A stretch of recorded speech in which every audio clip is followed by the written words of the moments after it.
Hi, thanks, Stephen.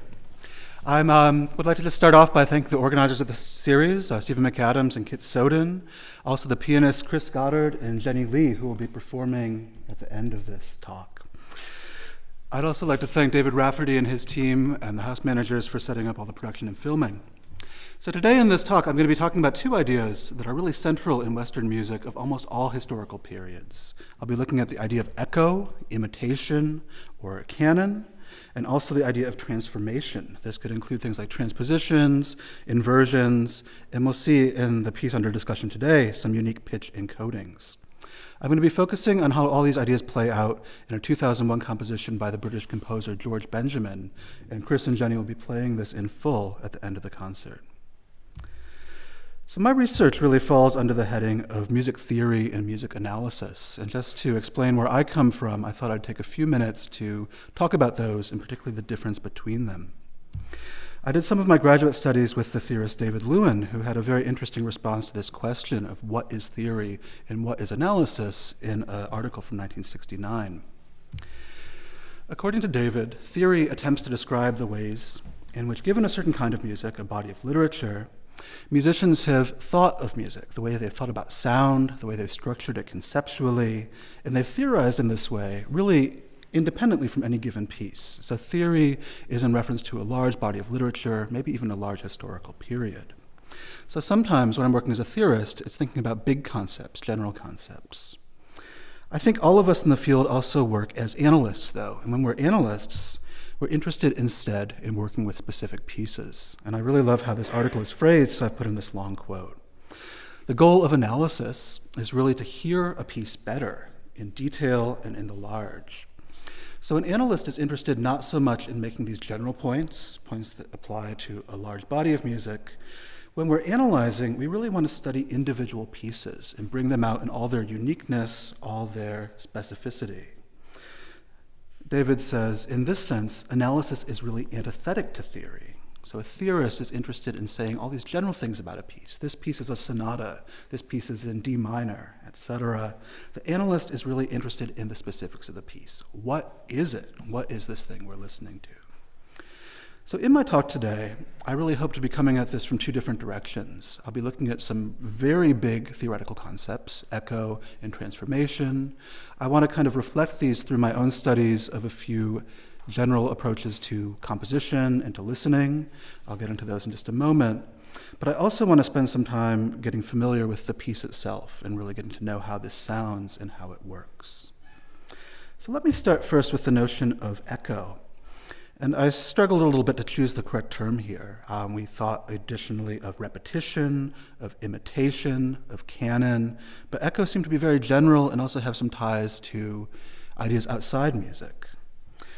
This has been a part of music in the West for centuries and centuries, and I want to go way back to a very famous piece using echo or canon. This is Summer Isakumen In, a medieval English canon dating from the third quarter of the 13th century. People think around 1260. You see the manuscript here on the left, and what's happening here is that there's a melody, let's zoom in on the top, which is sung by one voice, and at a certain moment, marked by the cross here, a second voice is going to enter. This is a lot like if you sing Row, Row, Row Your Boat. The cross shows where the next person comes in, thinking row, row, row your boat. I'm going to ask Zhenni to play this melody here that you see at the bottom alone. So it'll be a solo performance here. We're leaving some things out, like the second voice and an accompanimental part, but just this bit of the tune.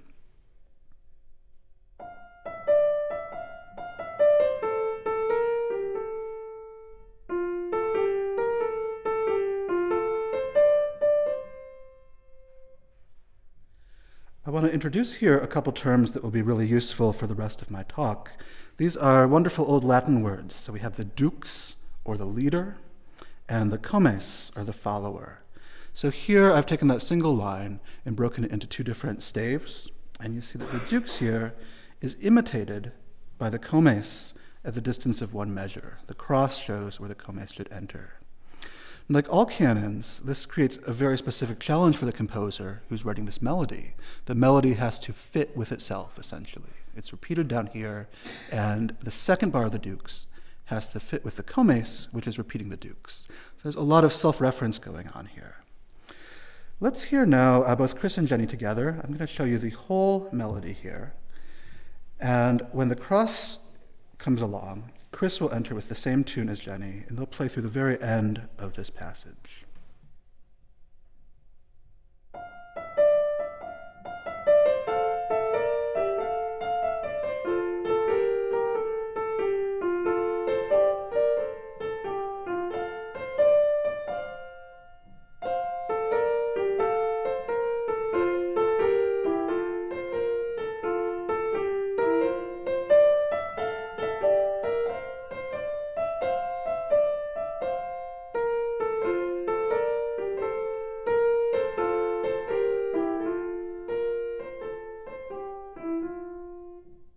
And you can hear that delay between the two voices. There's kind of like an echo between the two.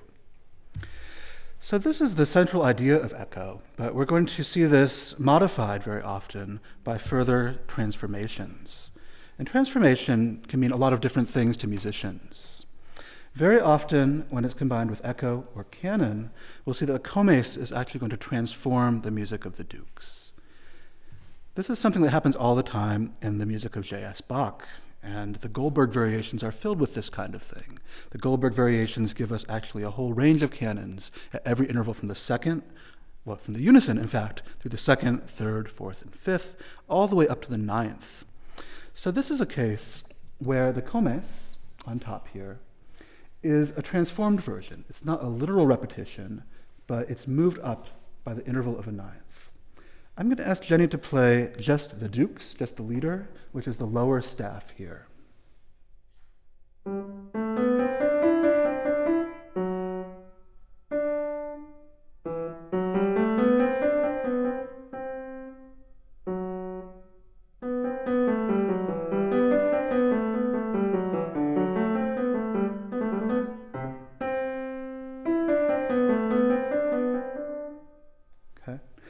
Now we'll have Chris join in.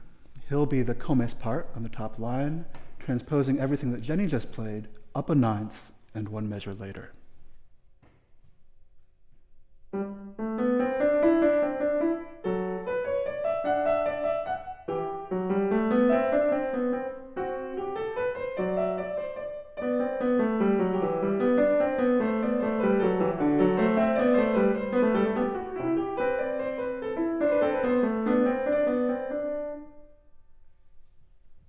Bach pursued this further shortly after writing the Goldberg variations in an unpublished set of what are called perpetual canons.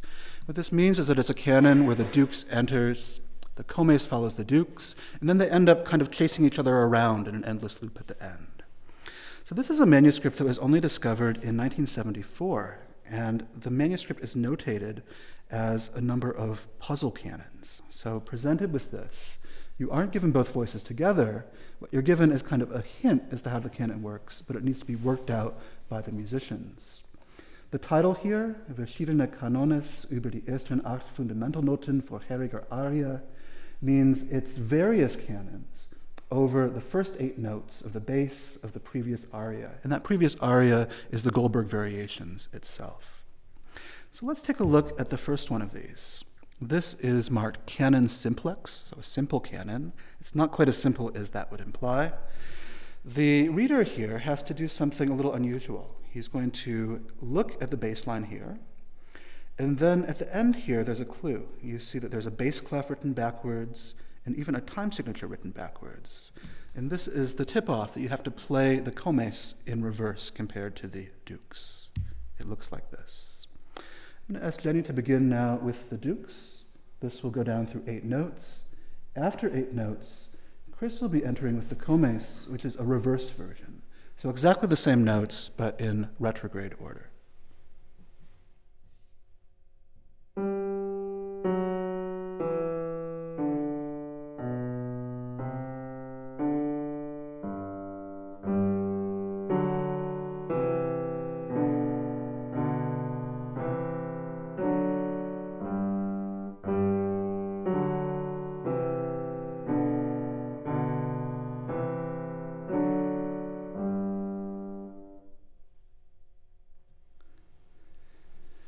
Move on to the third of these canons. We'll see here another transformation is being implied.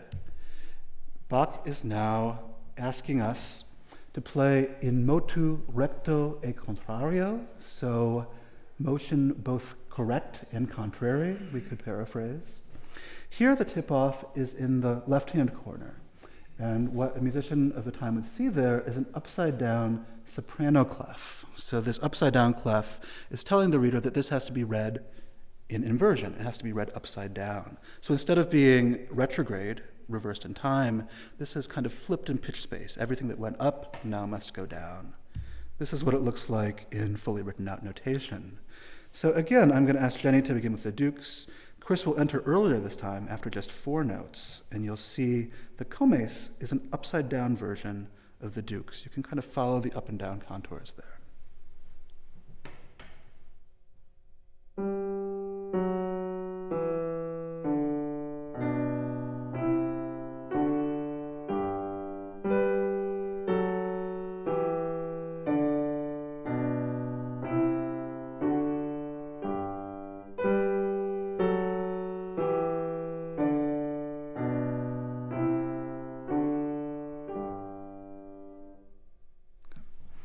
So these little canons might seem simple, but they are quite difficult to compose, as you can imagine. And Bach seems to have gone through all sorts of ingenious ways of moving these around, shifting their relationship with respect to one another, and so on, so that they fit the rules not only of the canon, the rule that says this must be inverted, this must be retrograded, but that they also fit the rules of tonal syntax. They make sense as music. They have harmonies and melodies that fit together. There are no jarring dissonances, and so on. So this brings me to my next big topic. To complement these 2 general themes of echo and transformation, I want to think more about this notion particularly of compositional rules or compositional constraints. This is something I've been looking quite a lot in my own research and writing. And what's fascinating to me is that in contemporary music, composers really have a very different set of rules to play by than Bach did in the 18th century.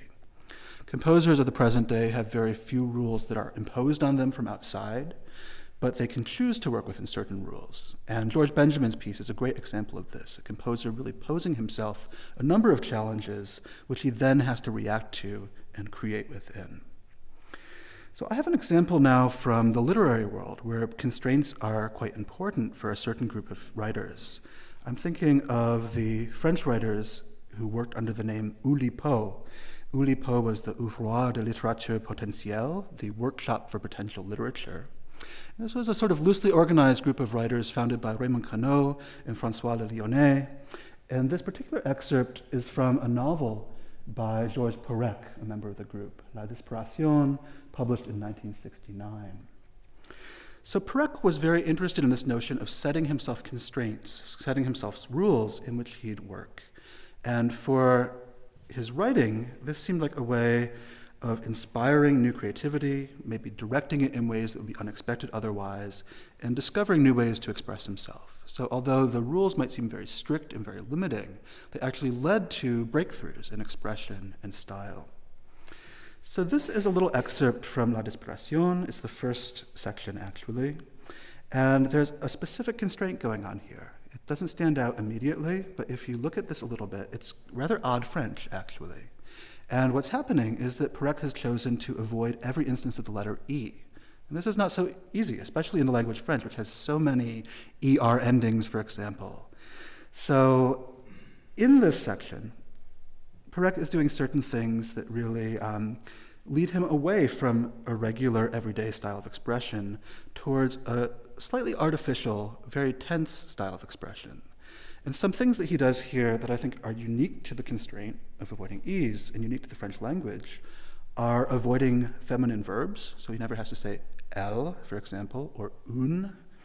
He also writes all of this in the imperfect tense because he can't use a number of constructions like infinitives and so on that tend to have E's in them.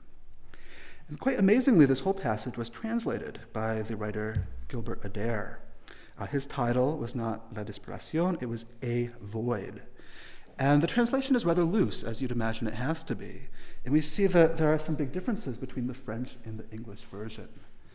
The English version, for example, has to work a little bit. The French word un roman, a novel, is here a whodunit, because you can't say novel. Novel would have an E. We see that he also changes the whole thing to the present tense, because trying to write this in English and avoiding E would mean always having ed endings for all the past tense verbs. So he's had to move everything from the past into the present. And you can see, I think, that he also has a fondness for these long phrases, long words. I think at the end here, there might be a little tongue-in-cheek nod to the whole problem. It's vocabulary too whimsically multisyllabic for comfort. So there's an interesting indication here, I think, of how working within a constraint, in this case a very arbitrary kind of constraint, can actually shape the creative process and the choices you make in some really fundamental ways. This is actually something not so unfamiliar to musicians, and for a long time, musicians have worked with various kinds of constraints. And I want to go to a very old piece by Guillaume de Machaut. This was written in the mid-14th century. This is a piece which, in fact, is built around a formal constraint, a formal limitation. In this case, it's a palindrome. And the title here, Ma fin est ma commencement, my end is my beginning, really points this out. The text itself describes what's going on. My end is my beginning, and my beginning is my end. The Oulipo writers, like Perec, were also very fond of the palindrome, and Perec wrote one of more than 1,300 words, kind of a short essay in long palindromic form. Let's listen to how this works in Machaut's writing. I'm going to ask Zhenni to play the beginning of the piece.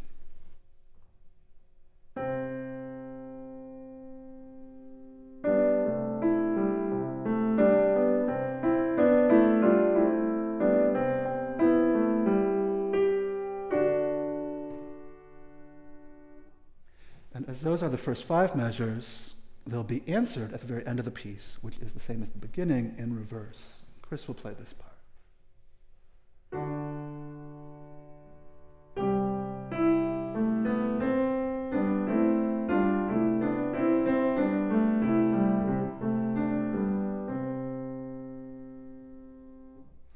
You can see here that Machaut has met this very specific challenge of having to write something at the beginning, which can be flipped, very literally, flipped around and played in reverse at the end. We'll see some things that are related to this in Benjamin's work in a few minutes. So all this has really been from the perspective of the composer and trying to dig into and uncover the creative process. How did the composer write? What sort of rules did they set for themselves? And as a music analyst, I also spend a lot of time thinking about listeners. How do we make sense of what we hear? And in this respect, I'm going to be drawing a little bit on psychology and music psychology, particularly the domain called auditory scene analysis. This is actually an approach to thinking about the perception of sound that was developed here at McGill by Professor Emeritus Albert Bregman, and also extended by my colleague Stephen McAdams, who did the introduction a few minutes ago. So the idea of auditory scene analysis is that our brains, our cognitive systems, have to do a lot of work to make sense of the world around us. We have a lot of complicated information coming into our ears. We need to be able to separate, to segregate and sort all that into recognizable sound sources. This is a person talking, this is the hum of the lights, this is some background noise, this is someone coughing. Our brains are very good at unconsciously organizing that into separate sources. The idea of auditory scene analysis is very closely related to the idea of visual scene analysis. This is from Bregman's book. This is a particular problem. We have this line drawing here, which all of us are able, without thinking very hard, to sort into a number of 3-dimensional shapes. So we're analyzing this. We might not think of it as analysis, but we're doing a lot of work to, for example, recognize that A and B seem to be part of the same thing. We think this is a 3-dimensional object. A and B are part of a kind of oblong, flat block lying here in the back. So visual scene analysis is about how we make sense of a complicated visual input. Auditory scene analysis is about making sense of a complicated auditory input. And both of these are based on various principles from Gestalt psychology. In the visual world, I think this is easier to see. We have various principles that lead us to group things together, to see things and understand them in different ways. One of these is the principle of closure, here on the left. Closure means that we tend to perceive these shapes as complete. We see this, for example, as 3 circles that are overlaid by a white triangle, which is itself on top of a black triangle. So if we really look at this, we think very, very literally, that white triangle isn't there at all. We're really assuming its existence from the effect it seems to have on the circles and on the underlying black triangle. This is the sort of thing that robots, for instance, or computer systems have a harder time sorting out. This white triangle we infer is there, but they won't see that. They might see very literally just the background black shapes. We sort things visually by similarity. So in the middle diagram here, you might see those black dots coalescing to form kind of an S shape. We see that as a group. We group them together. And the fact that we do that is based on the fact that they have a common characteristic, this common color. So those seven black dots form a group because of their similarity in shade. And finally, the principle of continuity tells us that we'll try to see shapes that continue smoothly. That means that in this last square, we tend to see two lines crossing, two gently curving lines, rather than, for example, four lines all meeting in the middle, or two lines making a right angle and bouncing off from each other. We could see that in all these ways, but we tend to group it into continuous, gently sloping shapes. I have a photo here that I think illustrates all of this beautifully. This is a favorite of visual psychologists. It was actually published in Life magazine in the 60s. It's a photograph that is quite baffling, I find, at first glance. I know it took me a while to work out what's going on here. Once you figure out what's happening, though, it kind of snaps into focus. So it really is a question of grouping, of sorting this information so that it makes some sense. So there's a number of black and white spots here, but what's actually going on is that there's a figure here against the ground. It's a Dalmatian. You can see its shoulders here, its snout, its nose down on the ground, its left ear. So we're looking at a black and white picture of a Dalmatian on a snowy day. This is what we're seeing. If you're not seeing it yet, the back leg is here, the back foot is there, the left front leg is here. And our brains are able to make sense of this once we start to apply these principles of continuity, of similarity, of closure even, to see this figure leaping out from the ground. So these are the principles I want to bring to George Benjamin's shadow lines. We're going to think about the use of echo, the use of transformation, echoes that can be transformed. I want to think about all of this from the composer's viewpoint as a very specific set of compositional constraints or rules. And then I want to consider from the listener's viewpoint how our natural, sort of built-in psychological approach, the way our perception perceives these things, will affect the way that those echoes actually are heard. So I'm focusing on George Benjamin's Shadow Lines, a work written in 2001 for solo piano. George Benjamin is an English composer, born in 1960, and as a quite young composer, he was working with Olivier Messiaen at the Paris Conservatory, really one of Messiaen's very last students, in fact. Benjamin has been seeing a lot of success internationally lately, particularly for his dramatic music, and perhaps his best-known work is the opera Written on Skin, finished in 2012. Here's Benjamin, and I'm quoting here from the program note from Shadow Lines. He says, "The sequence of pieces, all canons in different ways, was conceived as a continuous cumulative structure." So every movement of Shadow Lines is a canon. It uses this echo or imitative principle, but it's a canon in a different way than the previous one. Benjamin says that his own interest in this kind of canonic imitation came out of his study of the music of Anton von Webern, who often used canons and palindromes, a composer who really loved this approach to constraint. I'll be quoting a lot from an article by Benjamin called Canonic Codes, and in this article, he kind of sketches out why this interests him and his general approach. What I'll try to do after that is to fill in with my own analysis and my own study of these pieces to see how his canons actually unfold. He says that part of his attraction to canon is that all these relationships caused between the dukes, the leading voice, and the comes, the following voice, exclude the arbitrary. In a sense, they set up a framework to work within, which means that he doesn't have to make wild guesses or intuitive decisions, but instead he can root his creativity through this particular challenge of canonic writing. He says that because any given decision will be imitated later on, any choice of note will result in a later choice of note, there's a kind of context created by that. The canon will actually pull the music forward. A decision in bar 1 might affect bar 5, might affect bar 9, and so on. Benjamin says this really beautifully, I think, in the next quote. He says, in a sense, canon creates its own future directly in front of our ears. The challenge is to give that future the perpetual illusion and charm of surprise. This is a quite unique piece in that, in addition to normal canonic procedures, Benjamin uses all kinds of encodings. This is his term, canonic codes. Beyond transposition, which we saw in the Bach-Goldberg variation, and inversion in the perpetual canon, Benjamin also uses these codes. He says lines and chords pass through a very simple intervallic code and come out totally transformed. I'm going to talk very briefly about how that works. All of this works on the pitches of the piano keyboard, so we can think of this as kind of the slate that Benjamin has to work with. The piano has 88 different keys, but there's only 12 distinct chromatic pitches. So there are many C naturals, for example, many C sharps, many Ds. If we put all the Cs together, all the C sharps together, all the Ds together, and so on, we can take that long line, which is the piano keyboard, and wrap it around itself into a kind of circle, almost like a clock. And this clock has 12 hours. Each hour corresponds to one of the chromatic pitch classes. Let's listen to the chromatic scale here. Chris will play us a chromatic scale, a cycle, in other words, of minor seconds, moving one minor second at a time.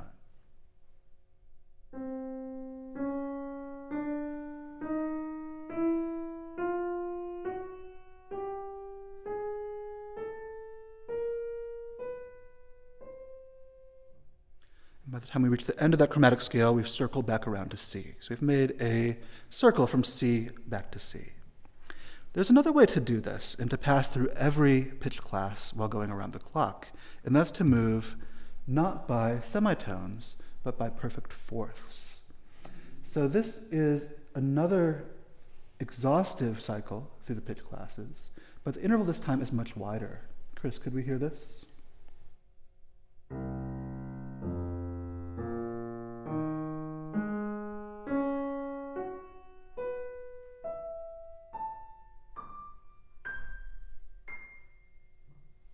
We again circle back to the C, but now it's a much more distant C.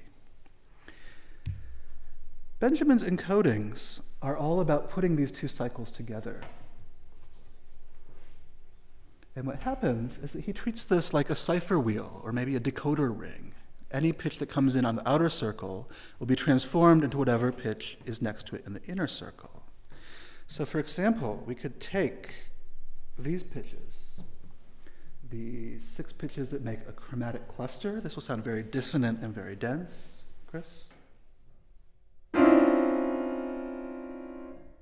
And if we encode this into a cycle of fourths instead, it will sound much more open, much more relaxed. And Benjamin says that in general, what goes in chromatic comes out diatonic. What goes in dissonant will most probably come out consonant. So this is a kind of encoding that has this transformative effect on every pitch that goes into it. Benjamin can do all sorts of things with these wheels. One thing that he's fond of doing is changing the orientation of the inner wheel with respect to the outer one.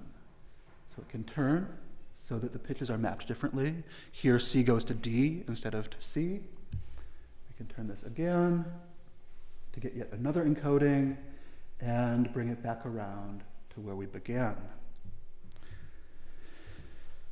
So this is the basic idea behind Shadow Lines 1. And now I want to move to some specifics, some analytical specifics, and see how this works in the piece itself. Benjamin describes this as a brief, seemingly improvisatory prologue. It's all going to be based on this notion of the chromatic scale being transformed into the circle of fourths. Let's take a look at the first 4 bars. And I've split it here to make this more visible. In the score, it's quite hard to separate out the different strands. But we have, again, a dux, a leader, and a comes, a follower. The main difference here is that this time the comes has been encoded. So it's a more complex transformation than simply transposing it, simply inverting it, or retrograding it. Here it's been passed through this intervallic code. Zhenni will play the beginning of this. First, the dukes only, the top line of the example.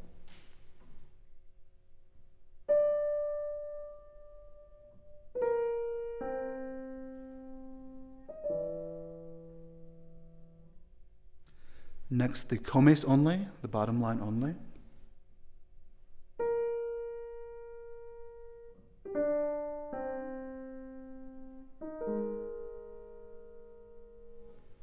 You can see that the rhythms are identical. The bottom line is shifted over by 1/4 note and has been passed through this intervallic code. Let's hear both put together now, the complete texture.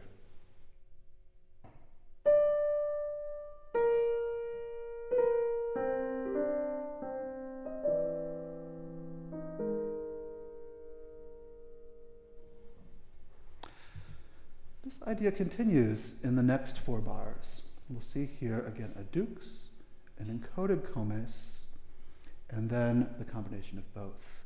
Let's hear the dukes again alone, just the top line.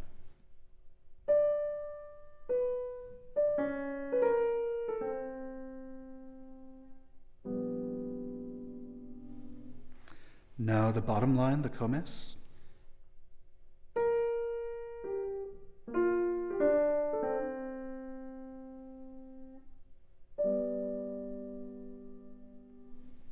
And finally, both together.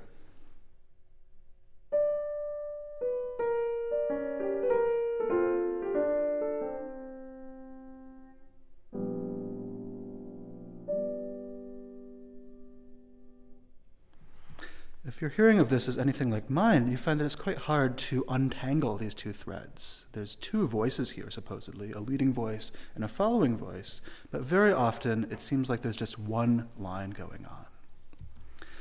Benjamin has a comment on this. He says, the homogeneity of piano timbre proved especially useful for this endeavor. It can quickly swallow up the traces of direct imitation, particularly if voices are not widely segregated in tessitura. It therefore assists in the attainment of that magical and paradoxical conception, the apparently non-canonic canon. So I think what's going on here is an experiment with auditory scene analysis. Benjamin has 2 lines in theory, but we're hearing them now as one thing that's joined together. I, for one, tend to hear the first 2 notes of the dukes leading directly into the next 2 notes of the comes. They're next to each other in musical space, so they flow very easily from one to the next.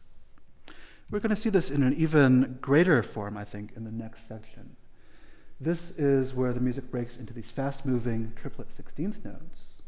So we have 2 canonic strands, which tend to be heard as a single melodic line.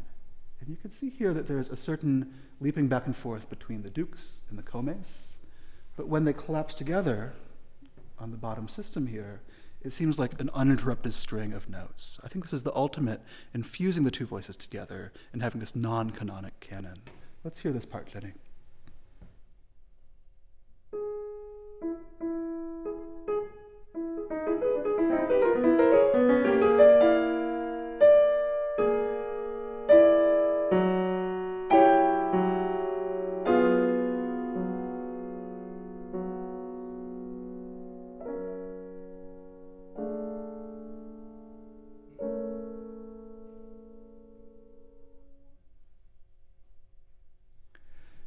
When we move on to Shadow Lines 2, the second movement, we see that Benjamin describes this as a study in opposition.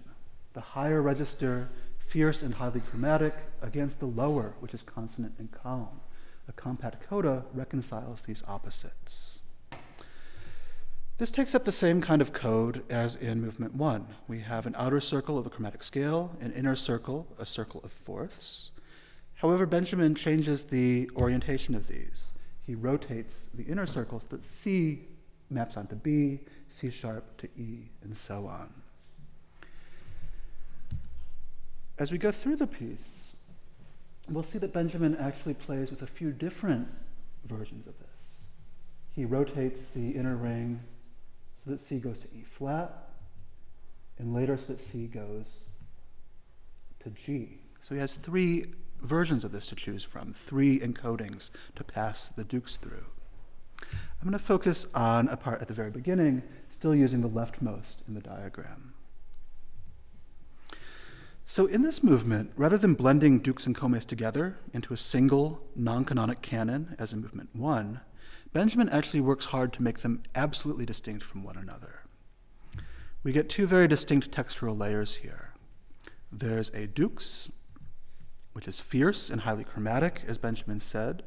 It's marked here marcatissimo, very marked and separate, and feroce, ferocious or fierce. Chris, could we hear just the dukes here?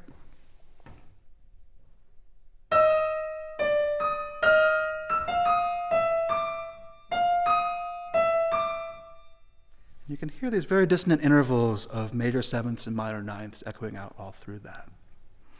The second layer couldn't be more opposed to the first. The comes, consonant and calm, is marked sempre tranquillo, legatissimo, always tranquil and very smooth. Let's hear just the comes.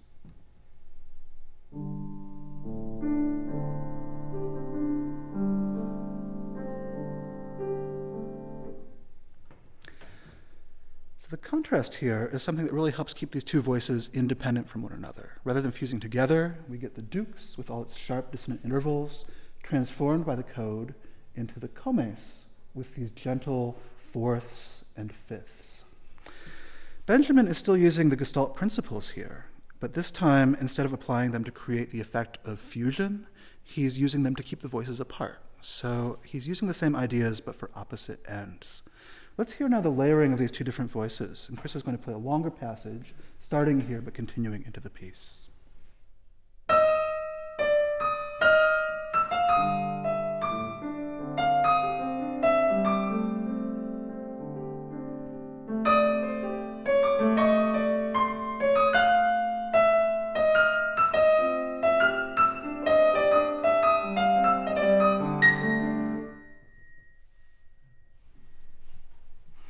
I want to move on to the third movement, and all through this talk we'll be alternating between Zhenni and Chris, and at the end they'll alternate the movements as well. Shadow Lines 3 is a miniature scherzo in Benjamin's description, all within the space of 1.5 octaves in the bass. We can see here that the transformation is now much simpler. This is a transposition, not so unlike what we saw in Bach's Goldberg variations. The comes is a transposed version of the dukes, 1 minor second higher. Zhenni, could we hear this excerpt, just the dukes first, just the top line?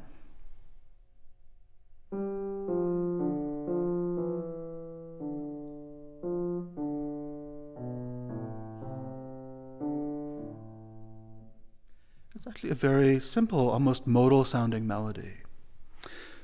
Let's hear now both the dukes and the comes together. This will be the melody you just heard, but it's going to be now overlaid with a version of itself which is transposed up a tiny interval, just a minor second higher.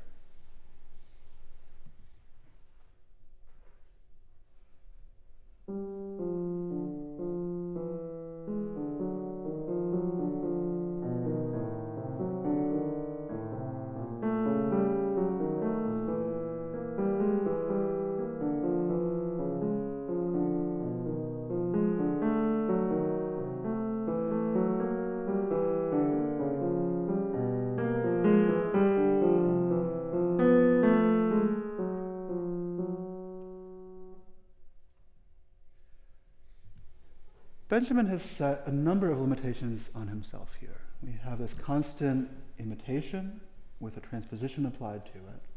We also have a highly limited range. All of this is happening within just the space of 1.5 octaves. It never leaves this rather middle-low range of the piano. What we find as a result of this, the limited range and the tight overlapping of the comes and dukes, is that the voices blur together. I think there's a sense here, again, where it's hard to pick out any individual line. It sounds not so much like two voices against one another. It sounds like one voice that has somehow been thickened or spread out. This is another example, I would say, of an apparently non-canonic canon. It's not so obvious how this works because we lose track of the voice's identity. Shadow Lines 4 is described by Benjamin as explosive and monolithic, the pianist's hands perpetually rifting apart and then reuniting in rhythmic unison. What he means by this is something rather specific. Rather than rifting apart just in terms of the pitches on the piano, he actually means that they're rifting apart and separating in their temporal relationship to one another. Sometimes they're lined up and are attacking at exactly the same time. At other times, they're moving away from each other and drifting further and further apart. This is how he describes it in his article on the piece. There's a rhythmic game, he says, of elastic canonic distances. This means that the lines will be based on rhythmic proportions. These proportions 3-4, 3-2, 4-3, or 2-3. What that would mean is that if a note is 2 quarter notes long in the dukes, it might be answered by a note that is 3 quarter notes long in the comes. A note then that is 4 quarter notes long would be answered by a note that is 6 quarter notes long. Everything is imitated in a proportional way. And Benjamin finds this a source of tension. We have a sense that the voices are stretching apart and then gradually coalescing together towards this zero time of a unison attack. In addition to this kind of elasticity in time, Benjamin is using the idea of inversion. We already saw inversion in one of the Bach perpetual canons. Something was played upside down compared to the original. I want to take a look at how that happens in the Benjamin piece because I think it's even more literal here, and it operates on the chromatic pitches rather than the diatonic scale. Here's our piano keyboard again, and you'll see that what Benjamin does is essentially to draw a mirror on the keyboard between the pitches B flat and B. And we can think of this kind of inversion as actually reflecting the pitches of the dukes around this point on the piano keyboard. Let's imagine something happening down here to the left of the mirror. The mirror is still between B flat and B. We have all these geometric shapes down here, which would correspond to different kinds of lines, different kinds of chords, and so on. What inversion means is that everything that happens over here in the dukes is going to be mirrored over here in the comes. Essentially, it'll be flipped or reflected right around that middle point. Let's see how this plays out in the piece. And we're actually juggling 2 transformations at this point. We have the transformation of inversion and this temporal transformation. The comes here is slower than the dukes. We're going to see that they start out at exactly the same time. So the follower is actually starting at the same time as the leader. But as time passes, they start drifting further and further apart. By the time we get down here to the second system, they're actually more than a measure away from each other. They started out in unison, and now they're separating. So I'm going to ask Chris to play just the dukes, just the top line here, alone. So we hear that part before the comes enters with the inversion and the slower tempo.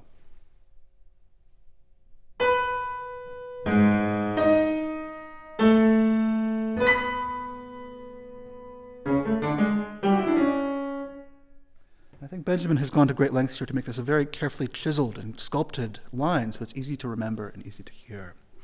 Let's hear the comes now. This will be an inverted and slower version of the dukes. And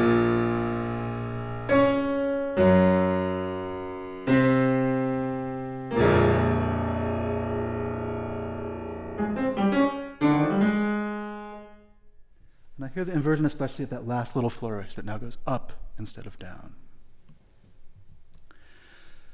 Moving on to the 5th movement of shadow lines, we see a more expansive texture. Benjamin says this is the most expansive and lyrical movement. At its heart is a slow ground bass over which builds a widely contrasted procession of textures. The piece returns to the idea of canonic codes, which we've left behind for movements 3 and 4, which are based on transposition and inversion, respectively. There's a difference here, though, and instead of using the circle of fourths, Benjamin actually turns this into a circle of fifths. And what this is equivalent to in our visual diagram here is flipping that inner ring around its axis. We're rotating it so that we get a circle of fifths instead of fourths. We also are going to need to rotate this inner wheel to get the particular transformation that he uses here, like this. And we'll find that this is applied in a consistent way throughout the whole of the movement. The movement, Benjamin says, is based on a ground bass. What that means is that the bass repeats again and again. And we see this in classical forms like the passacaglia, the chaconne, the folia. In this case, the ground bass itself is a series of 6 notes. Zhenni, could we hear that bass line? Let's go through the whole thing twice.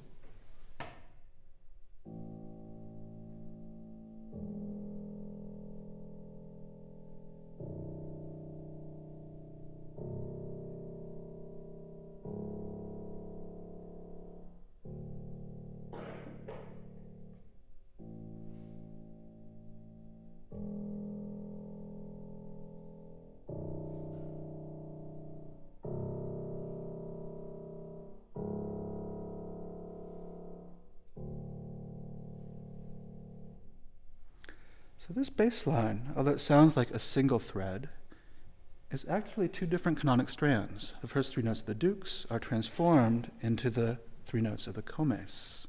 Because they're in a low register and attacked in a very similar manner, we hear that as a single melodic bass line.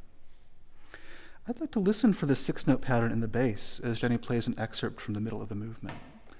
Maybe I can even follow along here on the screen, along these notes. You'll hear that this bass line begins, and then different textures, different melodies, and different chords are built up over it.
I think Benjamin is also drawing on some principles of attention here. The fact that the bass line is so repetitive gives us something to lock onto, even though things change over it in some very varied ways.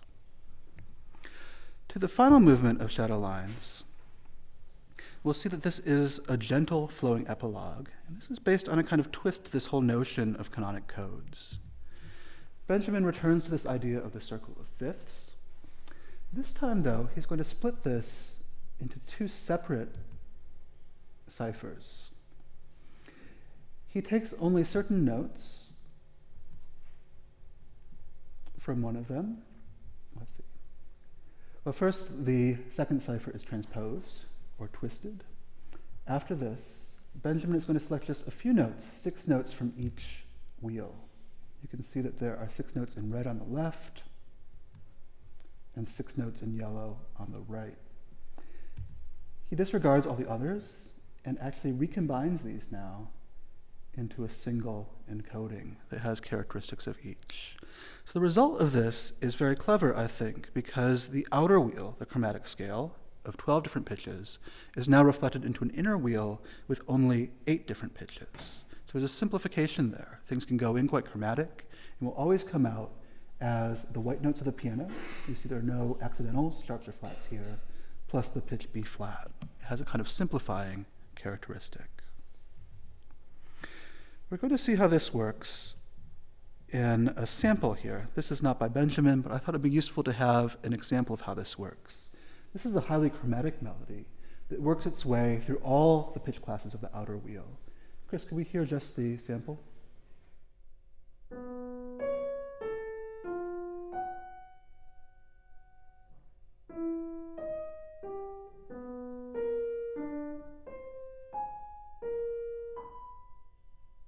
Kind of a Schoenbergian sound. It sounds a bit like 12-tone music. If we pass it through the code, it's transformed into a very simple scale. Let's hear this now.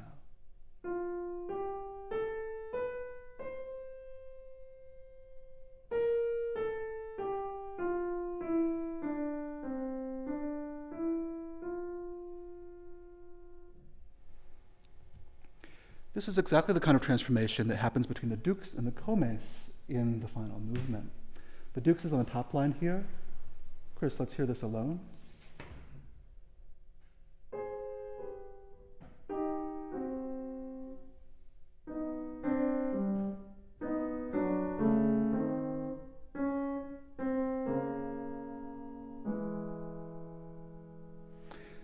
Now let's hear the comes, the encoded version of that dux, also alone.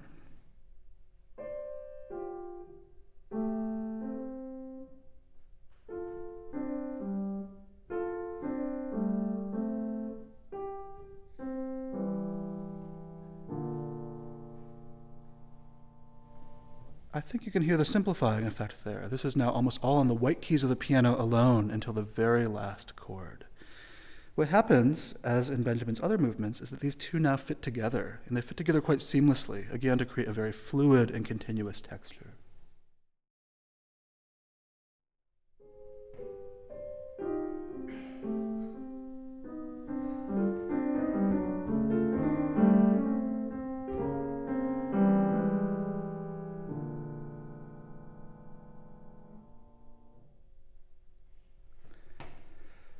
So to sum up this look at shadow lines, I want to think about a few different strands of this talk.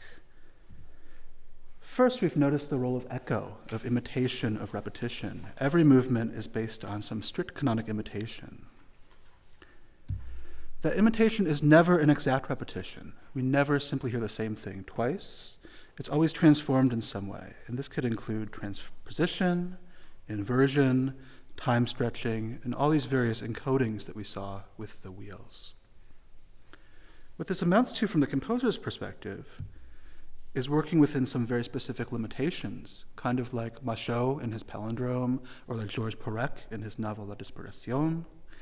We can see that these limitations include canonic imitation, knowing that everything you say has to be repeated again, strict pitch transformations, as we saw above, inversion, transposition, and encoding, limited pitch range, like in the third movement, which was limited to 1.5 octaves. And finally, thinking of this from the listener's perspective, we might consider how these Gestalt principles of auditory scene analysis might shape our understanding of the piece. And what I find is that Benjamin has really taken advantage of these, whether consciously or not, in shaping the way that we hear these, shaping the fact that we hear one voice rather than two, or in the movements that involve a lot of layering, that we hear many voices. They're kept separate by contrast and dynamics and register and so on. So we reach sometimes the feeling of having 4 or 5 entirely independent layers going on.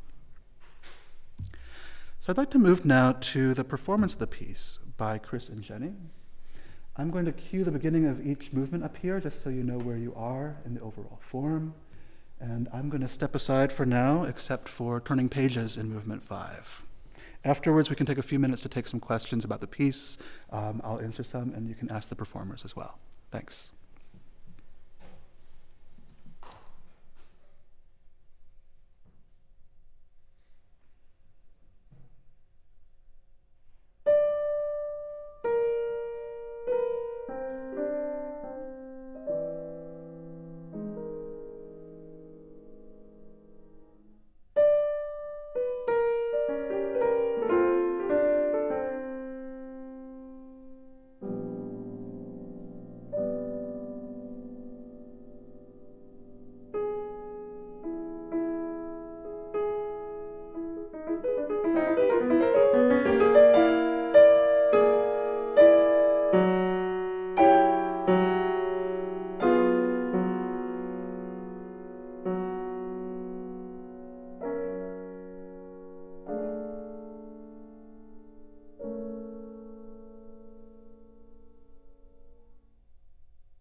Thank you.